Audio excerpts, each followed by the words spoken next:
That was one of the things that obviously we noticed right away was just the enormous size. Was that one of the biggest teams that you've ever seen? Oh, yeah. Yeah, I don't know that we've ever played anyone with the size up front that they had. And it's probably the most athletic team we've ever played, too. I mean, in all my years at Anderson, I don't recall anybody being...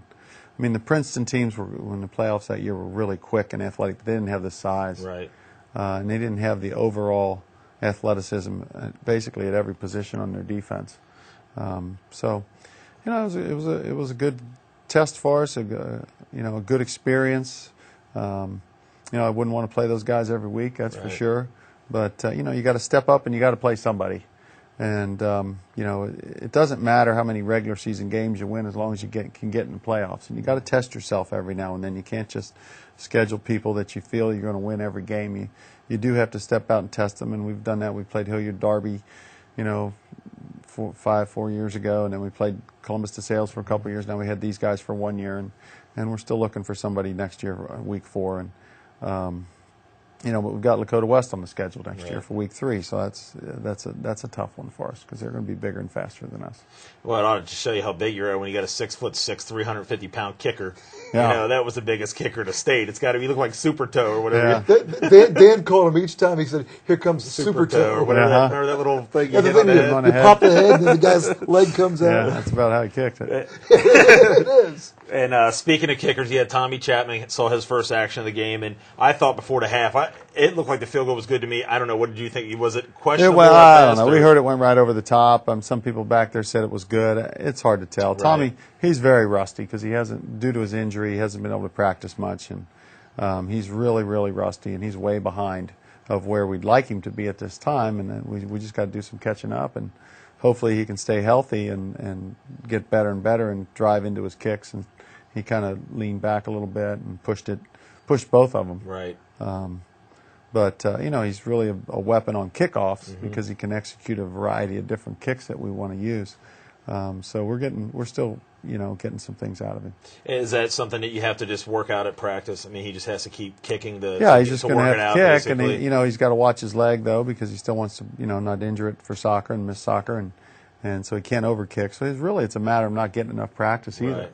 And he's, like I said, he's behind, but he'll work at it, and hopefully, the next couple of weeks he'll sharpen that up. Yeah, we saw the onside kick, and that was really, just a great call, and I think it just enforced the enthusiasm that everybody had when he made that call. Yeah, it was big. We talked about it, and we said, yeah, we're going to do it as long as we have the look we wanted, and we did, and they bobbled the ball, we got on it, and unfortunately, we went 3 and out after that. Right. If we could have got a little bit of a drive, even if we didn't score, to eat the clock, get some field position, and it would have been huge for us. Mm-hmm. First regular season loss in almost 2 years. I think the last time we lost in the regular season, correct me if I'm wrong, was to DeSales when Daniel was hurt. Was that right? 2 years ago? Yeah, it's pretty close to it, I think, isn't it? Or Winton Woods, maybe, in 08. Got beat in 08 up at Winton. And then we Winton beat Woods. them again in the And then we beat them in the playoffs. Right, there you go. Yeah. But I think we had 17 games straight regular season, which is nice, and you get starting our streak, I guess. I guess. Let's talk about the players of the game: offense, defense, special teams. Well, offense, Matt Reinhardt, our sophomore lineman, he had started against the best team in the state for his first start. He held his own in there, and he's a gritty little guy, and he's going to be a good lineman for us the next couple of years. He did a nice job in there. Defensively, Tommy Kritka, he's just so solid back there, and really, really makes plays for us and is a tremendous leader for us. And then on special teams, Matt White, he really is on all the teams. Yeah. He never comes off the field and very much, and he's just in great condition. He's a great competitor. Okay. The JV and the freshman teams. I know that they didn't have games last week against Glenville. Right. Did they have any games at all? Like the JV did not play. The freshmen beat Western Brown, I think 35-6 maybe or something like that, and they're playing this evening against Northwest. Unfortunately, they're losing. Northwest got a pretty good group of freshmen, but so the JV will get back in action this Saturday with Northwest, and the freshmen will be on a regular schedule now as we're getting into the league. How do you see them progress? I mean, I'm sure you get out to watch them play in their games, and they're there in practice. How do you see those two teams progress? Oh, I think the JV have done a great job. I mean, you're talking that sophomore group. Now, there's some juniors mixed in there, but that sophomore group didn't win a game in 8th grade or freshman year. Right.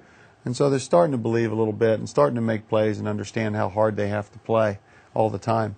And then the freshmen are progressing. Unfortunately, they've had some injuries, and they've just got some guys that they're plugging in at different spots. And they just kind of got to weather that storm. They've got a couple tough games in a row here because, they play Loveland next week, who's got a really talented freshman team. And then after that they'll go Milford and stuff like that. But they're going to win some more games. They're going to be a good group for us. Well, speaking of injuries, then we had some in this game. Make no mistake. I know that Ethan Stone went out, and I know that Cody Schmidt was down. Tell us a little bit about the injuries from this game. Well, Stoney got his MCL was torn, and so he's out 6 weeks. Luckily, he doesn't have to have surgery. Oh, good. Which he told me today, which was good. Cody basically got body slammed by somebody that's over twice his weight, and he had a stinger in his hip and leg area, so that's why they didn't take any chances with him because of that numbness and tingling. But the MRIs and everything were fine. He's just really, really sore this week. I would think he'll be back next week. Oh, wow, good. So, and we got a couple other guys dinged up. That Brian Vale? Brian Vale's got a shoulder that probably won't be able to go this week, but hopefully next week he'll be able to go. And Ronzell had a concussion. Oh, really? So I'm not sure. I think he's going to be cleared for Friday. The cameraman from Glenville was right next to me, shoulder to shoulder with me when we did the game, and there was such a big long delay when Schmidt got hurt that he rewound it and we watched it on his little viewfinder. Uh-huh. Oh my gosh! I'm sure you've seen the film. Yeah. It looked like a Roadrunner cartoon. I mean, he just got body slammed. Yeah.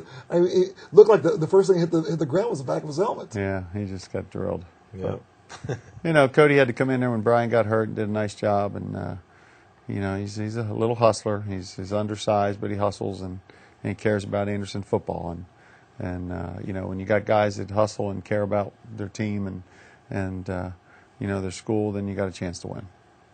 You had Nick Mason that we noticed a couple times kind of did that Tim Tebow type pass. Was that planned, or was it just because they were so huge he had no chance? I just think they're just so big. Yeah, there was nothing planned there. He just had to improvise and make a play.